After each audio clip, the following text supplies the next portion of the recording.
Bienvenidos una vez más a El Comentario, un programa realizado por Agustín Sancho Cubero. Este programa está disponible en YouTube y en las principales plataformas de podcasts. No te olvides de suscribirte, es gratis. A continuación empezamos el programa. Hoy nos metemos en un tema que, fascina y desconcierta a partes iguales. Las experiencias cercanas a la muerte. Para analizarlo a fondo tenemos un texto muy interesante del psicólogo Rafael Santandreu, que intenta poner un poco de orden en todo esto. Es que es un tema que nos toca a todos, claro.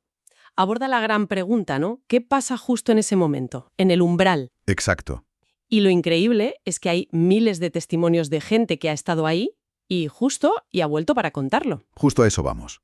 Porque el objetivo de este análisis es entender por qué esas historias, que vienen de todo el mundo, son tan parecidas. Tan coherentes, sí. ¿Son alucinaciones de un cerebro que se está apagando? ¿Son, una ventana a otra realidad? O algo intermedio. Lo que sí que está claro, y el texto lo recalca mucho, es que para quien lo vive, la experiencia lo cambia todo. Sobre todo una cosa, parece. El miedo a morir. Desaparece. Y ese es el dato más real, más tangible que tenemos, la transformación de la persona. Vale, pues vamos a desgranar esto, porque a mí lo que me parece más alucinante es que una persona en Los Ángeles y otra en Kioto describan básicamente el mismo viaje. ¿Cómo es ese guión que cuentan casi todos? Es una buena forma de verlo como un guión. El primer acto, y el más conocido, es la experiencia extracorpórea. ¿Así? De repente, la persona siente que se desprende de su cuerpo. Se ve a sí misma desde una esquina del techo, por ejemplo. ¿Viendo a los médicos trabajar o la escena del accidente? Exacto. Pero sin dolor, sin pánico, como un observador tranquilo. Y con la conciencia clara de ese cuerpo de ahí abajo es el mío, pero yo ya no estoy ahí. Vale. ¿Y a partir de ahí empieza el viaje? Ahí empieza el viaje. El segundo acto es el famoso túnel. Muchos describen ser como absorbidos por un túnel oscuro a una velocidad increíble. Que suena aterrador, pero no lo describen así, ¿no? Para nada. Lo describen como algo emocionante porque al final de ese túnel hay una luz brillante, muy cálida, muy acogedora. Y cuando llegan a esa luz, ¿qué se encuentran? Porque entiendo que la cosa se vuelve todavía más intensa. Muchísimo más. Se encuentran en un espacio de paz, amor incondicional, una felicidad absoluta. El análisis usa una comparación muy potente. ¿Cuál? Dice que es un bienestar 1000 veces mayor que el provocado por cualquier droga.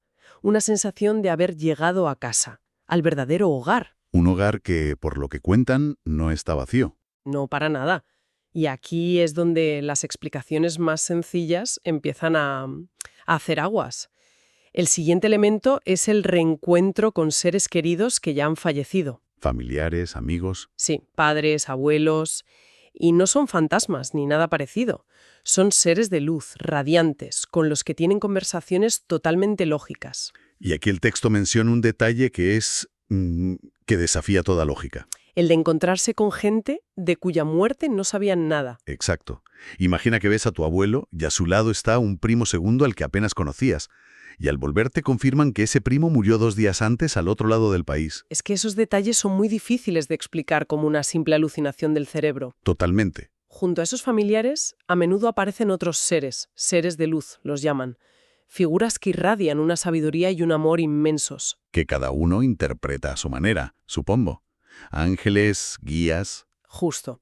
Y son estos seres los que suelen guiarles en la siguiente fase, la revisión de la vida. Espera, la revisión de la vida. ¿Esto es como el juicio final? Pues es curioso que lo digas, porque es justo lo contrario. Y esto es clave. No es un juicio de nadie. ¿Ah, no? No.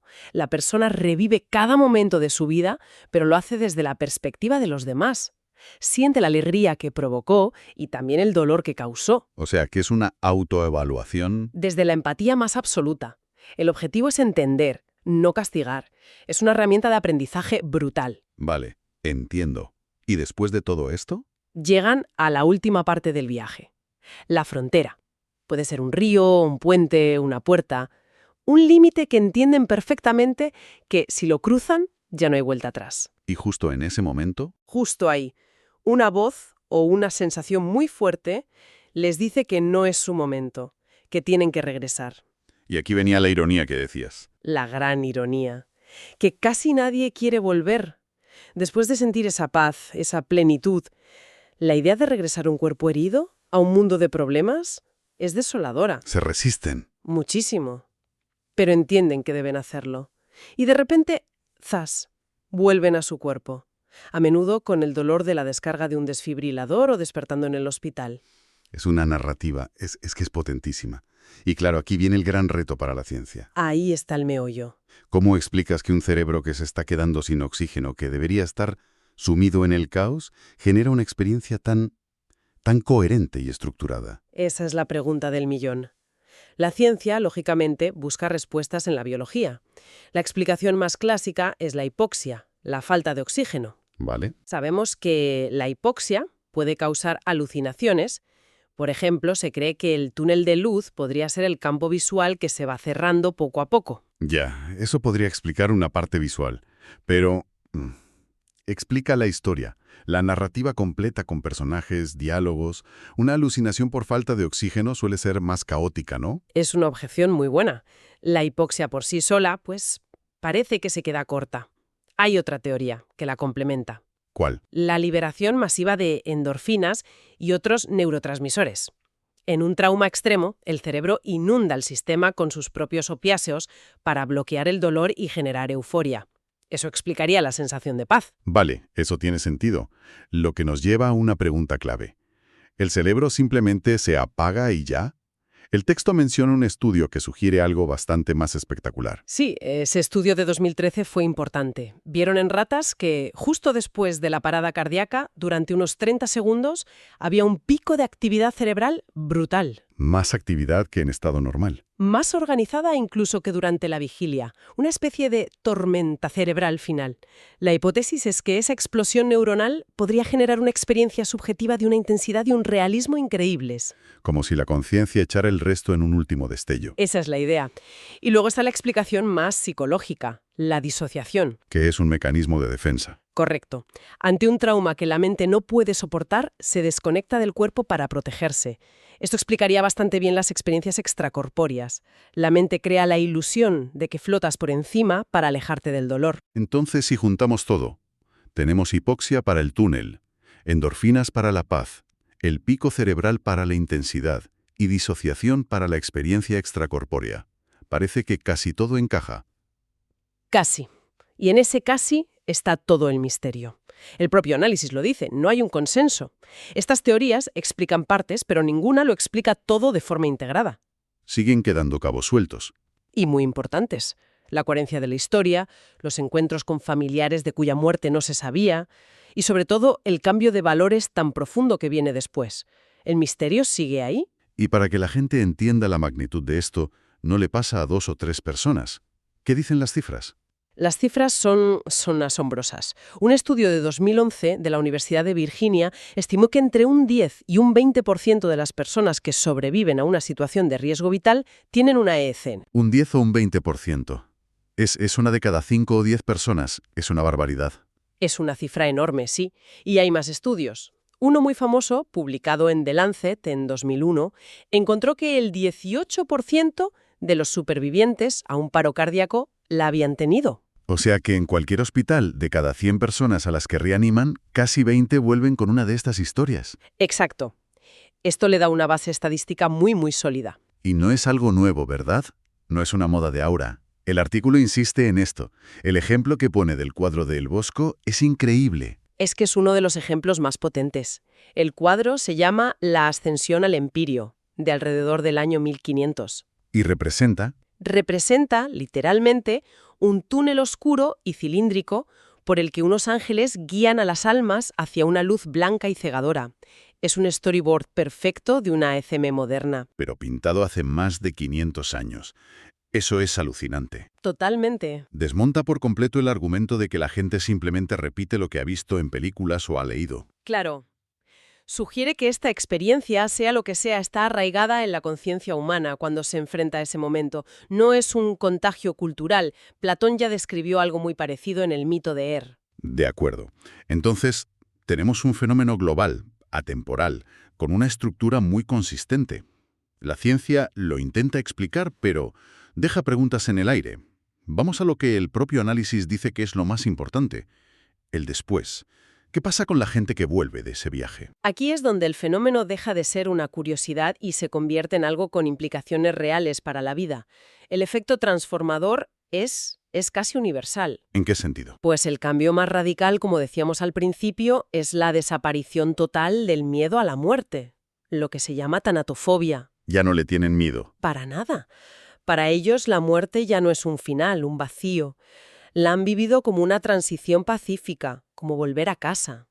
Y perder ese miedo lo cambia todo. Pero no es lo único que cambia, ¿no? No, también desarrollan una mayor apreciación por la vida, un nuevo sentido de propósito y un cambio radical de valores. ¿A qué te refieres con eso? Pues que las metas que antes les movían, como el dinero, el estatus, acumular cosas, de repente les parecen triviales. Ya no les importa. El recuerdo de esa revisión de la vida les deja una lección muy clara.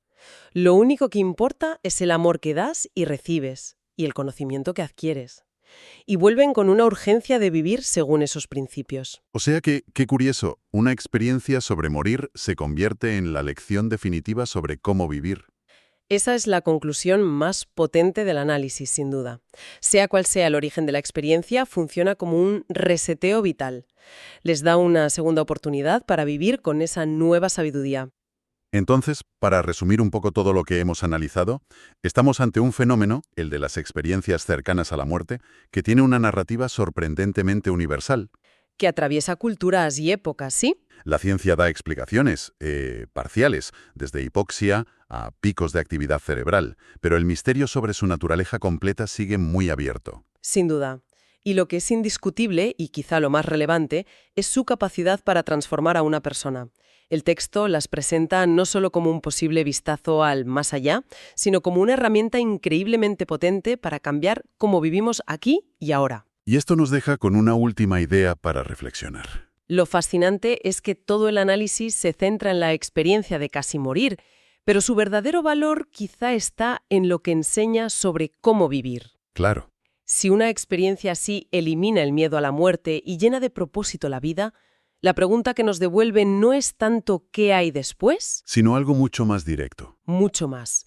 ¿A qué estamos esperando para empezar a vivir con ese mismo sentido de plenitud, con esa compasión y sin tanto miedo, sin tener que llegar a esa frontera para darnos cuenta? Hasta aquí esta edición del programa del comentario, un programa realizado por Agustín Sancho Cubero. Este programa está disponible en YouTube y en las principales plataformas de podcasts. Hasta la próxima edición del programa. Muchas gracias. Dirección y realización Agustín Sancho Cubero.